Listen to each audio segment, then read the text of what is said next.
करने के लिए। आप सफर नहीं करेंगे, गरीबी के श्राप आप पे नहीं होंगे।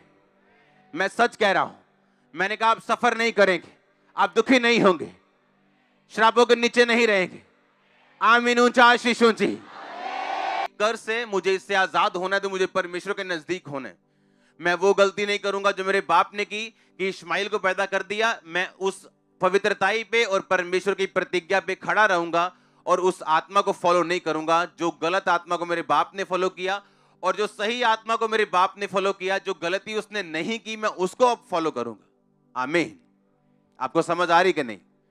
जब आपको अपनी लाइफ की सिचुएशन के पीछे आत्माओं की परख होती है, आप समझ जाते कौन सा आत्मा काम कर रहा है।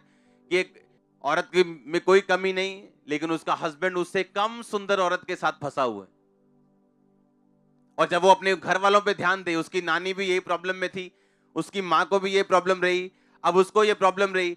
प्रॉब्लम आप में नहीं, प्रॉब्लम उस आत्मा में है जो आपके पीछे है। और जिस दिन आप उस आत्मा को पकड़ लेते हो, आपका हल होता है। आप समझ रहे हो कि नहीं? आपको मालूम होता है कि प्रार्थना में जब जाना है तो कौन सी आत्मा को डांटना है, और जब आत्माओं की परख नहीं होती आप फंसते हो। 4-5 में एक लेडीज में से जो अन्य जातियों में से आई थी, दुष्ट आत्मा निकाल के, जब मैं वापिस जा रहा था अपने काम को, उस टाइम मैं अपना काम करता था, बिजनेस में था, तो मेरा ड्राइवर जो था, दुष्ट आत्मा ने मुझ पे अटैक किया और बोला इस ड्राइवर को गालियां निकाल। एकदम से मुझ पे उसी दुष्ट आत्मा का अटैक हुआ जिसको मैं निकाल के आया था। और पवित्र आत्मा ने मुझे बोला अगर तू दुष्ट आत्मा की बात को सुनेगा, अपने मुंह से उसकी बातों को निकालेगा या दुष्ट आत्मा के प्रभाव में रहेगा, ये शैतान तुझे कभी छोड़ के नहीं जाएगा। क्योंकि बाइबल कहती देखो मैंने तुम्हें सांपों और बिच्छुओं को रौंदने का क्या दिया? अधिकार दिया, किसी भी वस्तु से तुम्हें हानि। अब ये वचन मेरे लिए हथियार तब है अगर मैं इस वचन को इस्तेमाल करता हूं। आपके घर में चाकू अपने आप नहीं चलता, मोटर अपने आप नहीं चलती, आपको कुछ बटन दबाने पड़ते हैं, कुछ ऑपरेट करना पड़ता है, हाँ या ना? और परमेश्वर ने मुझे बताया कि तूने अपने मुंह से यह निकालना है कि शैतान ये शरीर परमेश्वर का है, मैं तुझे समर्पित नहीं करूंगा, तेरी कही हुई बातें नहीं बोलूंगा, खेलूंगा नहीं, जो कुछ तू करेगा कहेगा मैं कुछ नहीं करूंगा। और मैंने अपने मुंह से निकालना शुरू किया इन सब शब्दों को, और वो शैतान कभी वापस नहीं आया।